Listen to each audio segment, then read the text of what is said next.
A very warm welcome to everyone on yet another episode of Step Up with Natasha. I know this has been with a little bit of halt, but it's totally worth it because the guest that I have tonight, she totally makes it exciting. About her, I mean, where to start from? She wanted to be a ballerina, but she ended up being a head coach at UCLA for the gymnastics team when she had no idea about gymnastics. Not even that, she served there for 28 years. Under her belt, she's had 7 national championship titles. She has been declared as Pac-12 Coach of the Century. No kidding there. She is a fighter. She was diagnosed with a very severe form of cancer. But as we all know, sportsmanship, it goes on to live truly forever. She fought that. She came back. She went on to write a book. And even after retiring from UCLA, she is still not given up on her vision, and that is making champions in life through sports. And that's what makes it so exciting to have her on the show tonight. And people know her as Valorie Kondos Field, yes, but in the industry of sports, she's better known as Ms Val, and that's what she is to me. And I'm just too thrilled to have her tonight on this show. Welcome, welcome. And thank you so much. Like a big thanks goes out to you for making this conversation happen, Ms Val. Like literally, gratitude to you for doing this. Thank you. Thank you for reaching out. I remember your first email, your first notice very well. I think it was on direct message. I think Yes, you got a hold. Yes, yes, yes. And I remember your warmth and your sincerity and your intellect, like all of this came through within the first message. And I was like, I want to get a hold of this person. So thank you. Thank you so much. Thank you. But right at the start, I really want to establish one thing, that you are a star and you know it. I mean, the first TED talk that I saw of yours, that made me discover your other videos. And I was like, she is a diva and she knows it. And I mean, I was totally in awe of, I can totally visualize you, right now. Hadn't you been a coach, you would totally have been like a motivational speaker, traveling around the world, giving these tough talks to people and, motivating them and still creating champions in life, of course, because that's been your calling.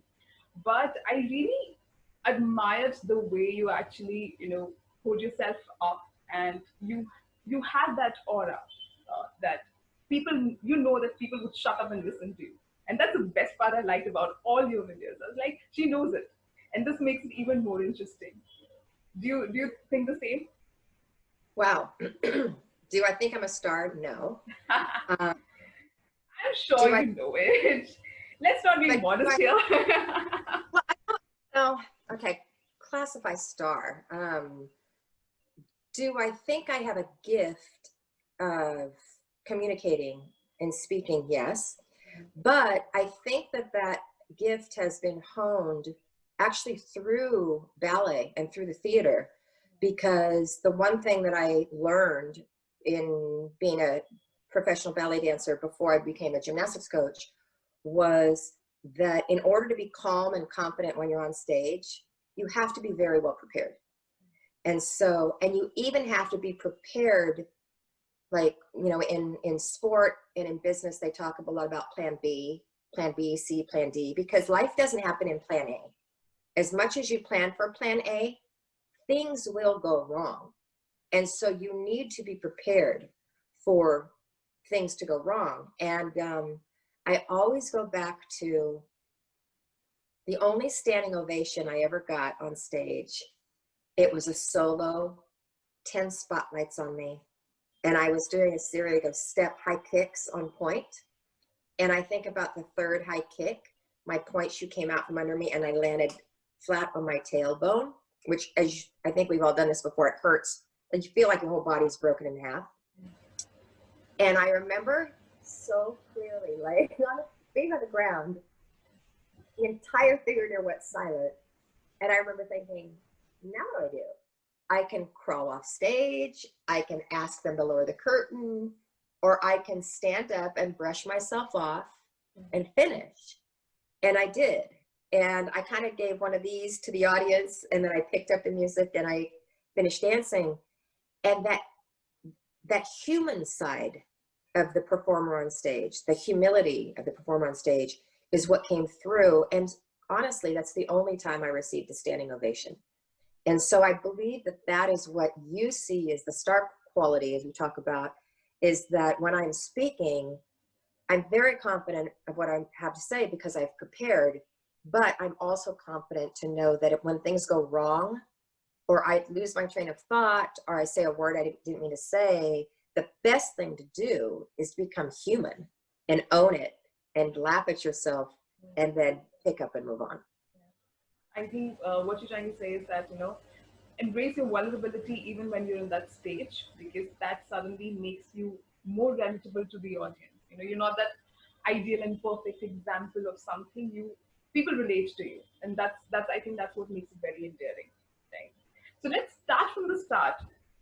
One of your first videos that I watched, and I still remember because I think it's a beautiful thought the way you put it. You said that you wanted to be a ballerina, partly because you were not born to be a ballerina. And when I heard it, I was like I was mind blown. I was like, this is deep. Like, if you actually get into the statement, this is deep. I mean, we all want to be people and things and vision and ambition that we are actually not in our core. Like, that's not our calling, right? So, how did you recognize that, yes, it's not ballerina, it's actually being a head coach? It's something that, you don't even know what are the first steps of that. How did you realize that this is truly your calling? Like, where did you get that confidence from? Well, it's true. I was not born to be a ballerina, particularly because I don't have the body type for it. I'm not naturally flexible. I don't have long, thin legs. I'm Greek. I have strong Greek thighs. So because of that, I got a lot of character parts on stage, which I loved. But I think the important part of that part of my story to share with people is that while I wanted to be a dancer and be on stage and act, I saw an opportunity, and I heard that UCLA needed a dance coach for their gymnastics team. And I loved school, and I had not gone to college because I'd chosen to dance. And I was 22 years old, and I thought, I really missed school and learning and being in academia. So I decided to pick up the phone, find out who the head coach was, give him a call, give him my credentials, and then they offered me a full academic scholarship to go be the dance coach for the gymnastics team.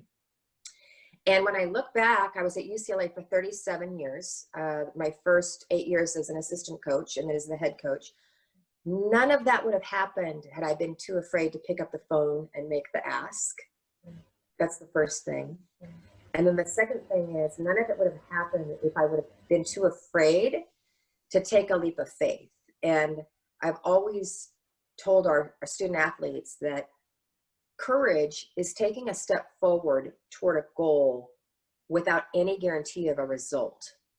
And so I knew I wanted to go to school. So my courage and my step was, I have no idea. I've never been to Los Angeles.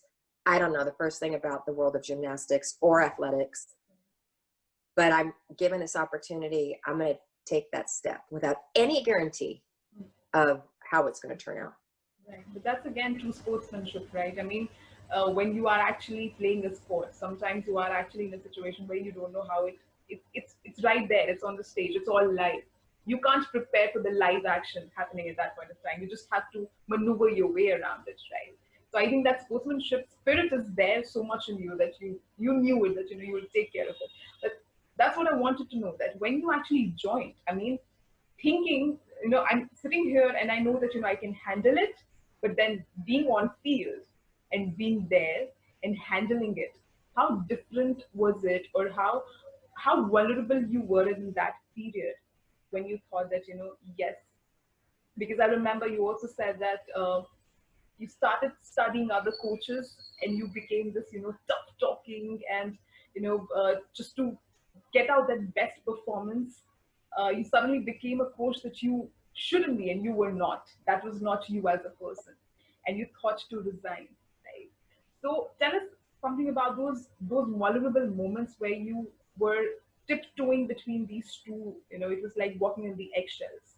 How was that? Well, I think that we all know when we're comfortable in our life and when we're uncomfortable. And in business or in parenting or in coaching, I think that we all come into it with a stereotype of what we're supposed to be. Right. And so in coaching, there was this armor that you're supposed to put on as a coach, especially 40 years ago, 30 years ago. And that was tough talking. You know, coaches are unyielding. They know everything. It's in America, we say my way or the highway. And there was no room for gray, for discussion, for communication with the student athletes. It was simply, I'm the head coach, and any crack in that armor was vulnerable, which meant you were weak. That's what we all thought. Weakness was, weakness and humility and vulnerability and compassion were all put in the little category of being a weak coach, not being a strong, self-confident coach. And so I just acted like a coach. I put on the armor and I acted like I was supposed to act. And it always felt so foreign to me. It just wasn't real. It was like, why am I doing this? And then I'm sure you and many of your listeners have heard of Simon Sinek, and he's famous for saying, find your why. Right. Yeah. So I sat myself down one day and I said, okay, why are you going to do this job? I really thought it was so silly that athletics was all about bragging rights and being able to say, ha ha, we beat you, to somebody else. It's like there had to be more to all of this than that. And so what was it? And that's when I really figured out my why. Like, sport is such an amazing, amazing masterclass in life lessons that we don't learn in the classroom. And I feel like every single child should be in sport, even if it's an organized sport, an active something. And if it's a team sport, it's even better, because it teaches you how to work with other people and how not to always get your way, and how to be a part of something bigger than yourself. But then I started realizing, especially the sport of gymnastics, I mean, here are these young women that are truly performing these superhero human skills that the average great athlete cannot perform. Like, most gymnasts can go out and kick a ball or throw a ball or hit a ball or run or swim, and they may not be very good at it, but they can do it. But great, great, great athletes in other sports cannot play gymnastics. It's a different sport, and it takes years of repetition to be able to get your body up in the air and twist and flip and land.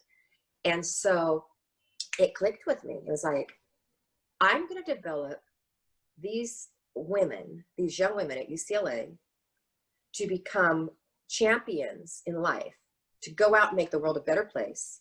Right. I'm going to develop superheroes Right. through the sport of gymnastics Right. in the gym. Right. And that became my why. And so if that is truly my why, then all of this other armor that I had put on before wasn't going to serve me to help them achieve superhero status.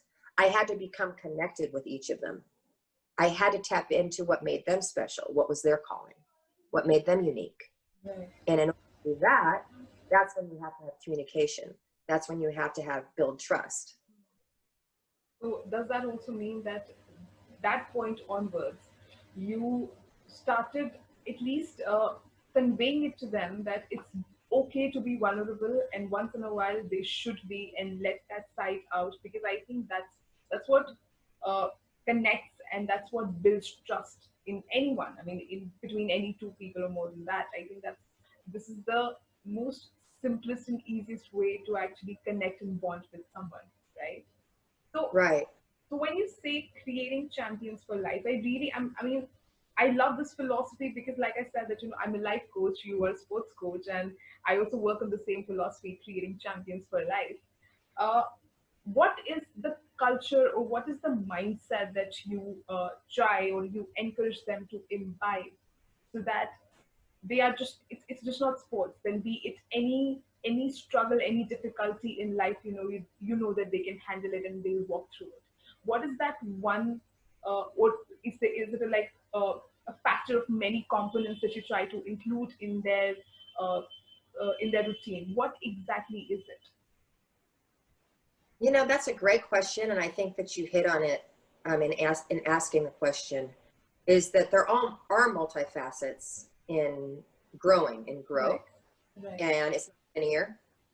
And I I feel that we are raised to, or there's something innate in us. I'm not a social psychologist or any type of a physician, but I think that we are wired to really emphasize the bad things that we do in life and not celebrate the good things. Like the bad things we remember and oh my gosh, they haunt us.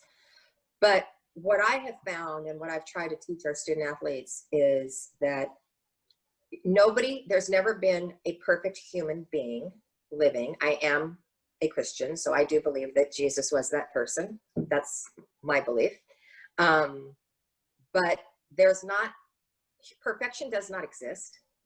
And to try to be perfect, you're always going to fail, always. And so accept the fact that you're going to stumble every single day. And this is the key, I think, is to not judge yourself for it, to simply take in the information as to, this is what I did, this is what happened because of it, and this is the repercussion because of it. So how am I going to change my behavior, my thought process, so to make sure it doesn't happen again? Because I didn't feel very good. You know, if I hurt somebody's feelings, or I hurt a student athlete's feelings, or something like that, or I made them feel like I was belittling them, that's not my intention. So I don't want to do that again. So instead of beating myself up and saying I'm a horrible person, I'm a horrible coach, and I shouldn't quit, I just go, okay, that didn't work out the way I wanted it to. So let's be vulnerable, let's apologize, and let's figure out how to move on. And it's the same thing with athletes.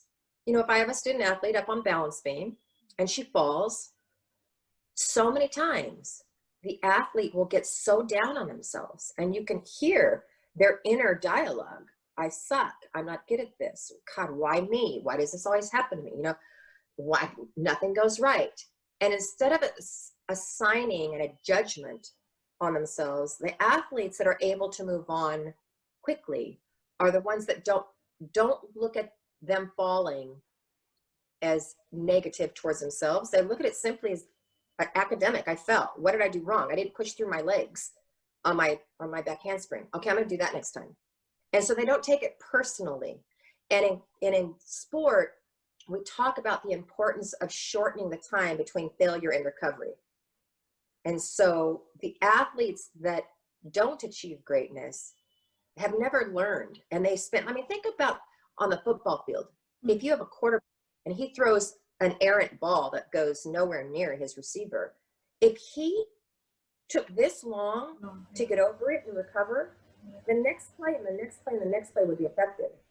But a great quarterback, his time is short between failure and recovery. He goes, oh, I lost the grip on my ball.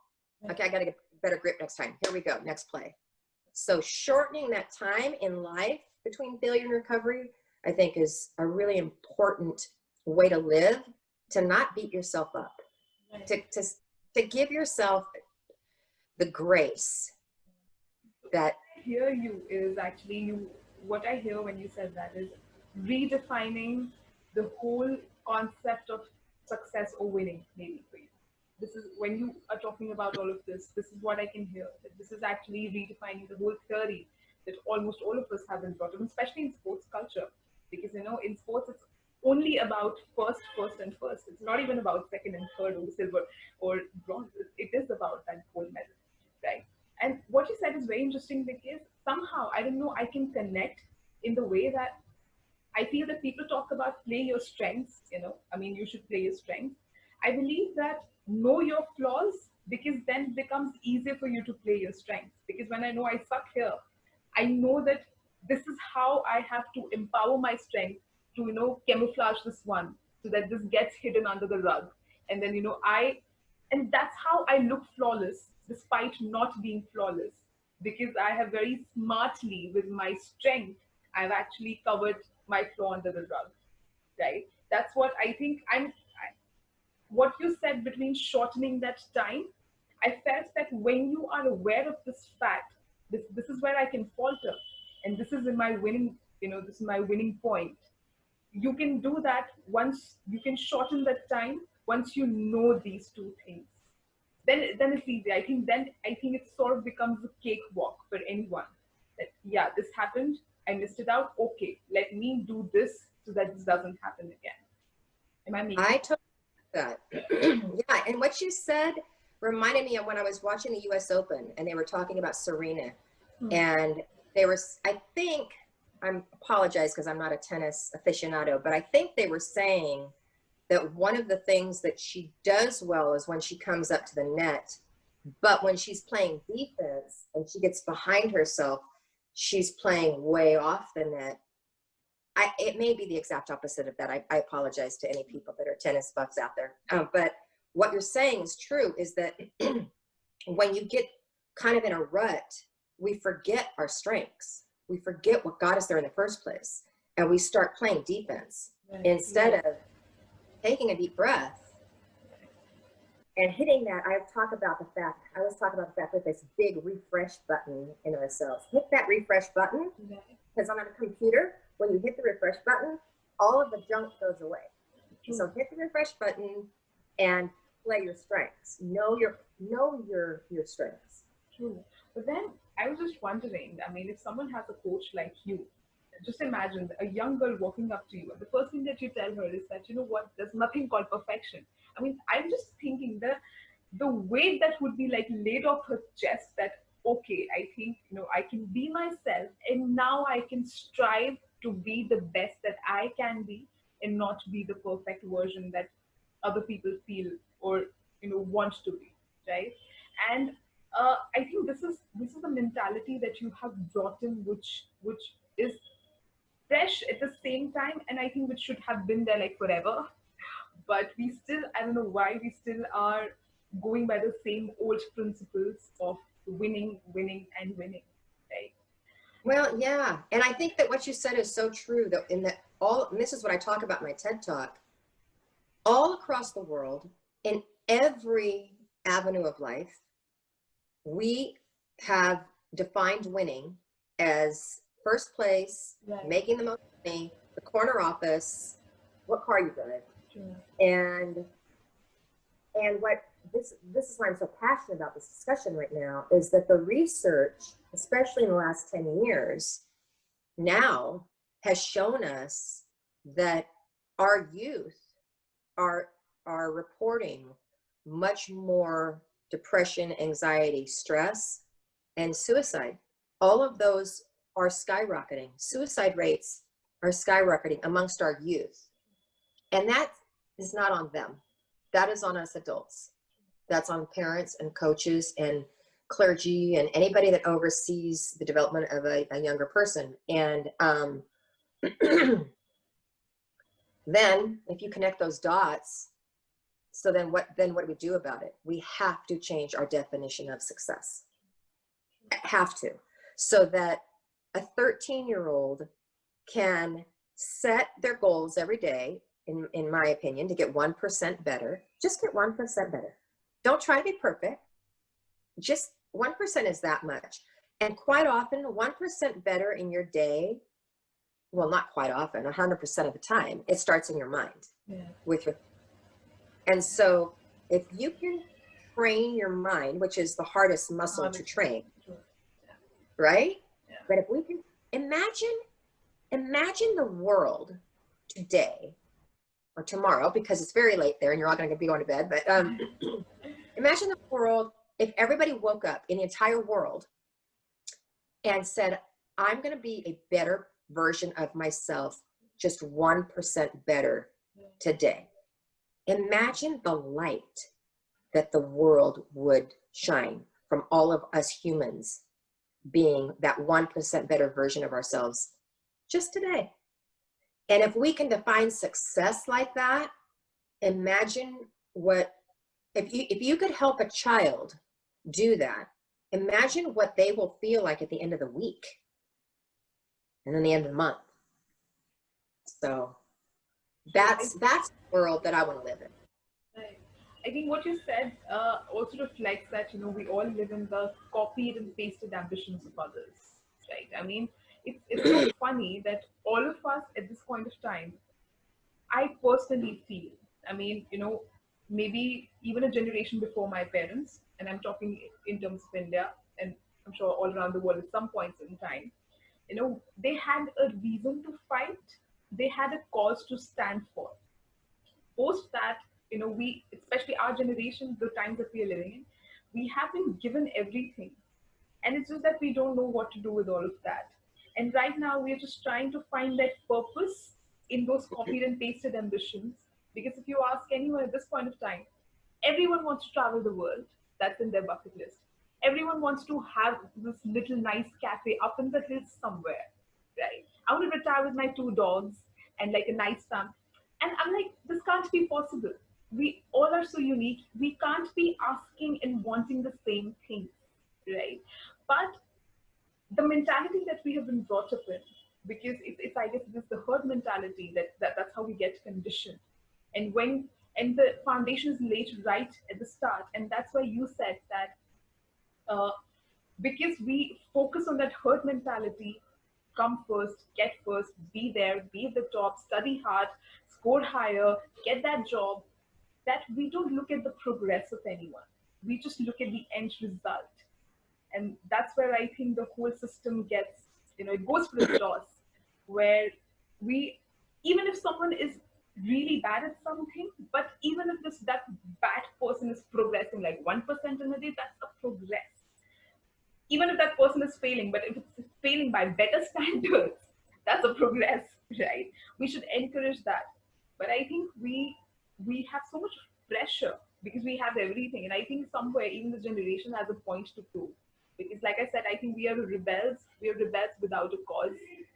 We have everything, but we do not know what to do with so much of, you know, the power and responsibility and resources. Somewhere, I think we get lost. And rather than defining ourselves, because it's easier to, you know, take some reference from here, take some reference from there, and then I made my own draft of what I want in life, which actually, that's why I think that's why emotional anchors come in between. Like you said, that, you know your why. Why do you want to do something? And as a sports coach, I really wanted to understand from you that when you are fostering that culture, what sort of emotional anchors did you actually pay attention to? Because I think we, rather than being logical people, we all are emotional beings. Like, you can get the best of performance from me if I have an emotional attachment to it. Like, my logic will only tell me, yeah, I should do this, but my emotion will tell me, let's do this, right? So what sort of emotional anchors did you pay attention to, or how did you sort of, you know, curate and help those athletes blossom that side of theirs? The number one word that keeps coming to my mind as you're speaking is joy. And and when you went back to your parents' generation, I think that is such an important discussion to have, because our grandparents, excuse me, my grandparents came to this country from Greece with nothing, zero, and had to work so hard. Yeah. And then my parents, first generation, the same type of thing. And so what's happened with, I think, I'm 61, so my parents, the 80s, you know, those generations that came through the wars, the World War and World War II, Right. they never thought of joy. They never thought of what is my calling. They never thought of how do I define success. That's a luxury for us. Exactly. To even think about that. So true. But I think the disconnect, it's not even a disconnect, I'm not using the correct word. It's just not figured out perfectly. and we can't blame our parents for wanting the best for us. And so if you were to say a parent, you know, of the last two generations, what do you want for your child? Do you want them to be a world-renowned doctor, or do you want them to have joy and have a joyful life, they will say, I want them to be a world-renowned doctor, because they feel with every ounce of their being that is going to bring you happiness.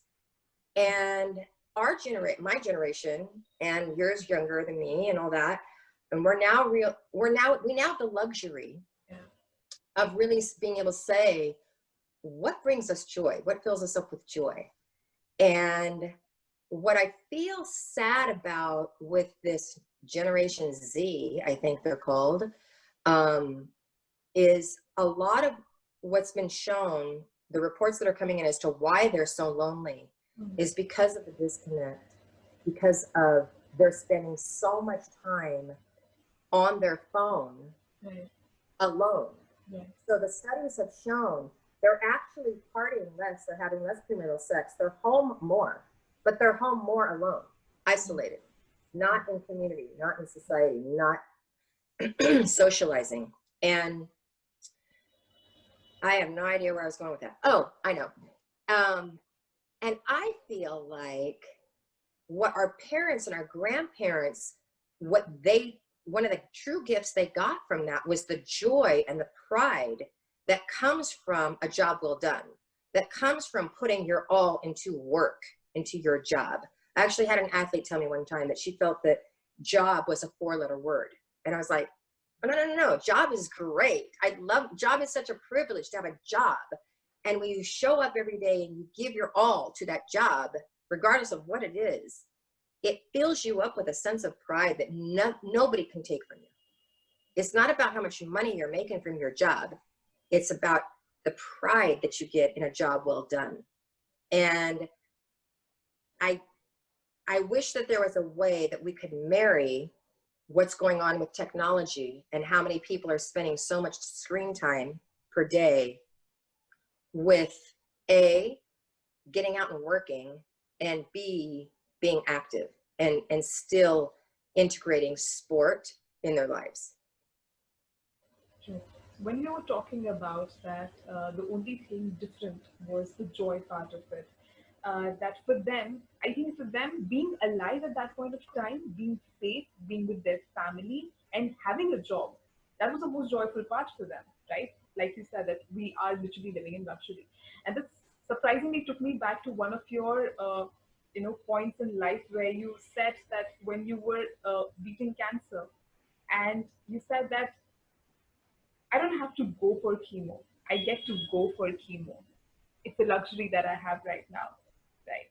So it's just, I think, that slight, shift in the perspective where you actually start seeing everything as a blessing and as a luxury. That what I have today, people didn't have this. People didn't have majority of this way back, and I'm really blessed that I am at this fortunate point of time in my life and in the world, and I can do so much with that. And does these kind of conversations also happen when you are building up your athletes' motivation? Like, does this help? Does this give them that thing that, yeah, I mean, yes, what I can do, yeah. they could. Yes, very much so. And just to allude a little bit more to what you were saying, when I was diagnosed with breast cancer and I went to my doctor, she literally said to me, had I been diagnosed 10 years earlier, they had nothing for me. She would have said, I'm so sorry, go get your affairs in order. We have nothing. But because I was diagnosed when I was in 2014, she said, if you choose to get chemotherapy for a year and surgery, we know what's going to work. And in that moment, like you said, I got it. I didn't have to get chemo. I got to get chemo because I lived at a time that has the chemo. And shifting that one word, have to get to, changed everything in my life. So fortunately or unfortunately, the student athletes that went through that with me, and since then, they hear me say all the time when they come in and they're complaining that, I have a test today. No, you have a test today. And quite honestly, when they would come in right before finals or right before midterms and they're all tired, they're cranky, they're pissy, they're just not in good moods, I would remind them, A, you get to go to school. How many children, especially girls, don't get to go to school in the world? And B, excuse me, this discussion came out of the meeting that I had with our team right after 9/11 hit. That next morning, I had our first team meeting of the year, and I had no idea what I was going to say, nothing. And one of my student athletes, tears streaming down her face, just said, Ms. Val, gosh, this is hitting so close to home. Now I'm seeing what so much the rest of the world is going through every day. Why would we ever do gymnastics again? It's so trivial. And I got it. I was like, why are you going to do gymnastics? Because you can. Because you live in a country that allows girls to play sports, especially in a little teeny tiny leotard. And so every day you do gymnastics from here on out, I hope you do it with more gratitude and appreciation and intention than you've done in the past, simply because we can. That's why we're going to do it. And when you go through life, it is so amazing how your life literally, I'll use myself, my life blossomed in living color, simply living every moment in gratitude. I don't have to go to work. I get to go to work because I have a job. I don't have to, I get to. And now, because I've been doing so much reading through COVID, the brain does change chemically when your brain is in a state of gratitude. And all those positive neurons start firing, and the endorphins kick in, and the dopamine kicks in. And actually aced all the positive movement thoughts are. That's pretty nice. Nice to know that. There was one. I have to apologize. I feel so connected to you. I feel like we're sisters, like long lost family or something. Every time I'm talking, I'm finding myself getting really close to you. Stop it. Back away. You know, I hopefully you never know. Maybe in some other lifetime we might have. You never know. You know, it's a crazy world, and that's what made me reach out to you. I mean, I looked at you, it's like I need to connect with her somehow, right? Love it. It's all about vibes, and I think I've had a lot of interviews, but I don't know. Though it's, to be very honest, you know, for this particular conversation, of course, you know, I all the time have certain cues that I have to talk about. But this one, I was like, let it flow. And trust me, this is just flowing. This is literally just flowing. I don't have to think about anything. This is just like in a flowing mode. So I totally get what you're saying. Sometimes it's just all about vibes. Right? Absolutely. Yeah. So there was one athlete of yours, if I'm not getting her name wrong, her name was Ariana. And Ariana said to you that she wanted to do breakdancing on one of her gymnastic floor routines, right? And you said that whatever you will be doing, just make sure that all the movements are very neat and very clean, because the judges will be marking you on that. And she came out to, I mean, that was the best ever performance from her. That's what I heard when you guys were having this conversation. What I really wanted to know is that, see, as a coach, of course you have that temptation, because you know that, you know if she does this, definitely she's going to get all A's or all 10s, right? But letting something like that kick in, because what she said was so interesting. She said that, why should I do it like that when I actually want to bring Ariana to the world? I want people to know who I am. And I think that was a show stealer when she said that. But still, as a coach, the temptation is really, I mean, it's really high to go against something which is tried and tested, and give your athletes that liberty that, okay, I trust you, but just make sure that, you do it well. How do you manage that? Because I think even as a lot of parents would also resonate with this, right? That they know some things, they have to be done in a certain manner, but when you try to ask for something, but I want to do it in my own way, and you have to show that faith in them, that, okay, I trust you, just go and have fun. How do you do that? How did you have that courage to actually give her that space? Yeah. Do you know of the psychologist, Dr. Shefali? Yes, Sabari, Yeah. Shefali Sabari, right? Yeah, I'm sorry. Yeah, Shefali, yeah. I love all her work that she's done and shared about parenting. And that reminded me about that. What I think the important thing is, to allow people to fail and to not impose yourself as a parent or as a coach on them simply because I know better.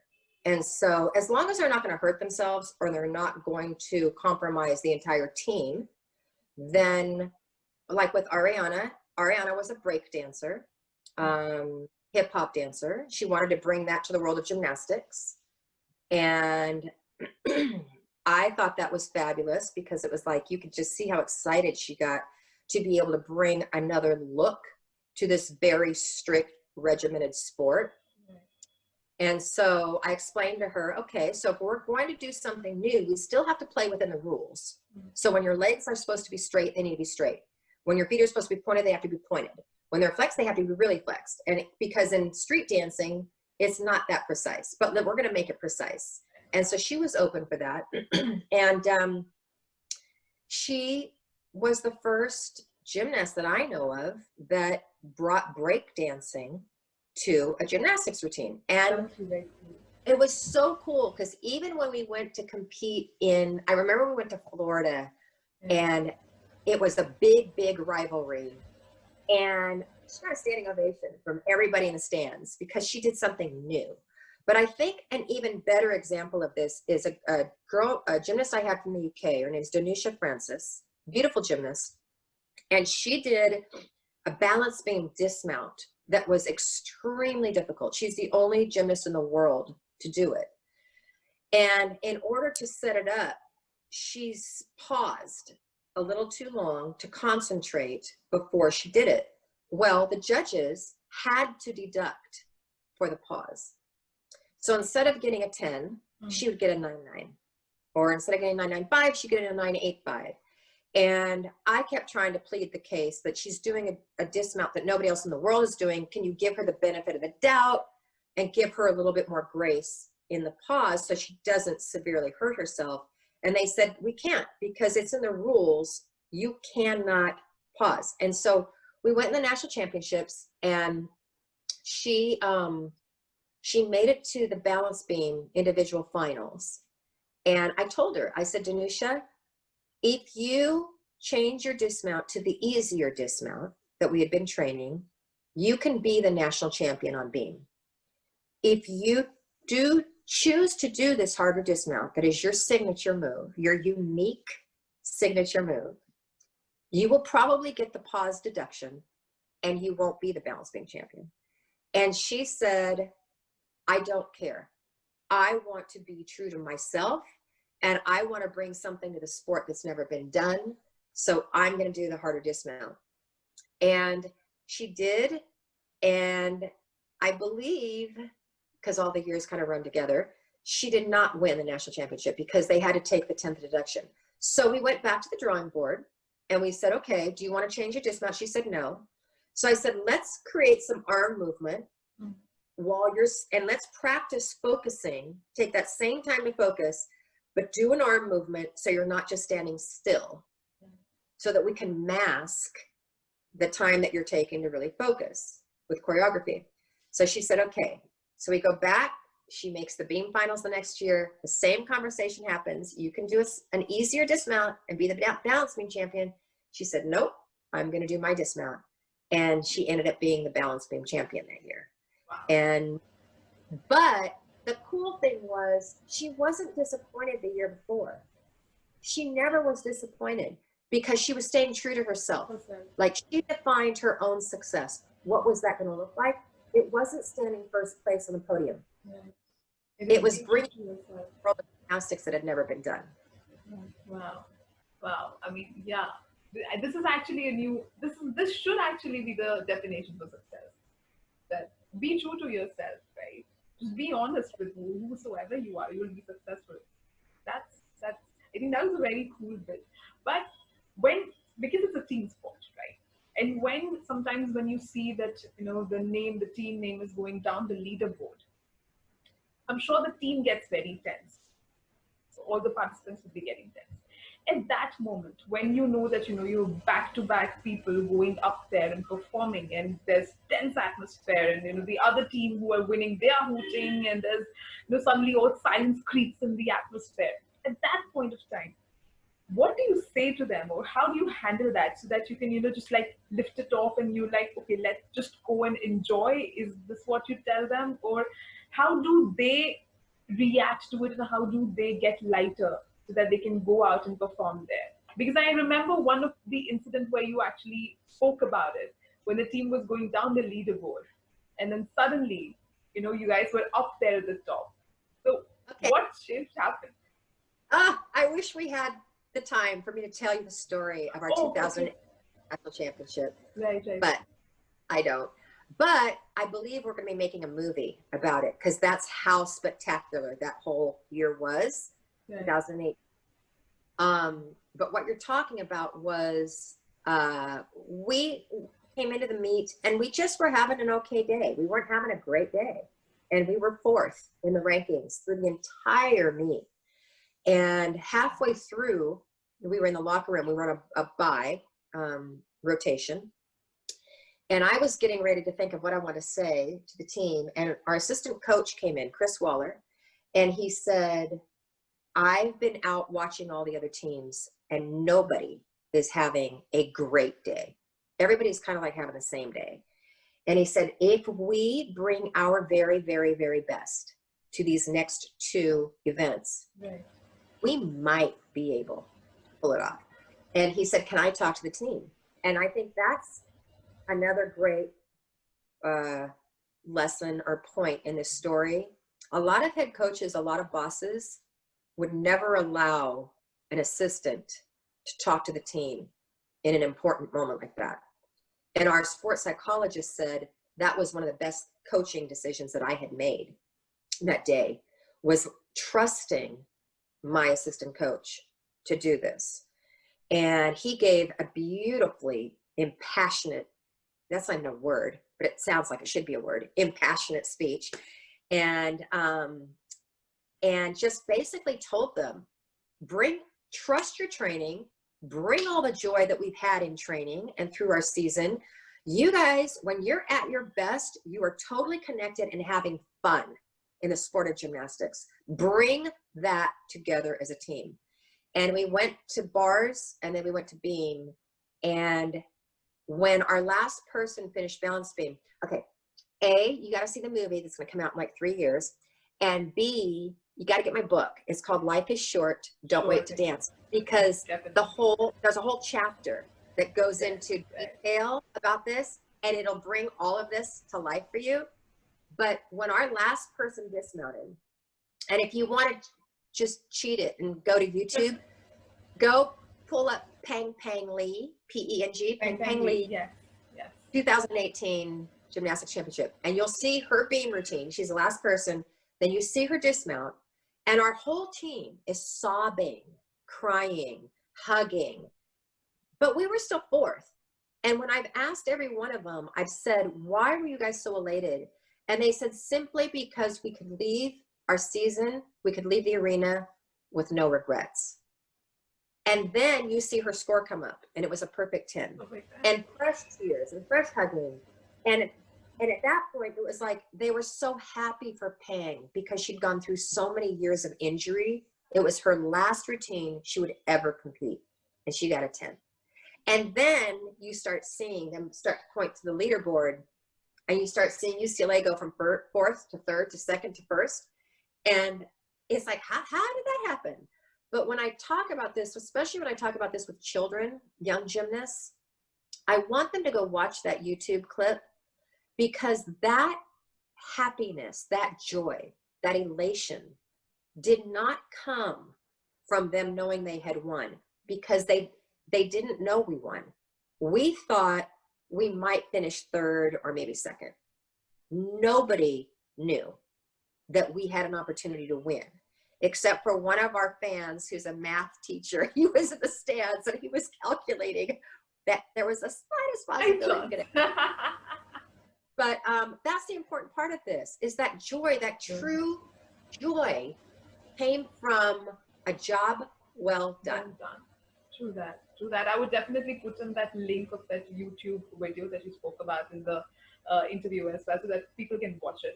And I know we are time strapped, so I know we have to wrap it up soon. But my last question before we wrap this up is that how are you impacting and creating champions now, since you are taking retirement from UCLA and now, in the COVID times? What exactly have you been up to? As we spoke earlier, I blame Shonda Rhimes for this. Her book, The Year I Said Yes to Everything, and then her TED Talk. I say yes to everything. I love doing things like this podcast, reaching out to people whom I've never met before, who are outside of the gymnastics world, and simply talking about the similarities that we all have in life. That's the point of my TED Talk, is that we have to redefine success and winning in every aspect of our lives, not just sports, not just politics, not just business, but everything, every day.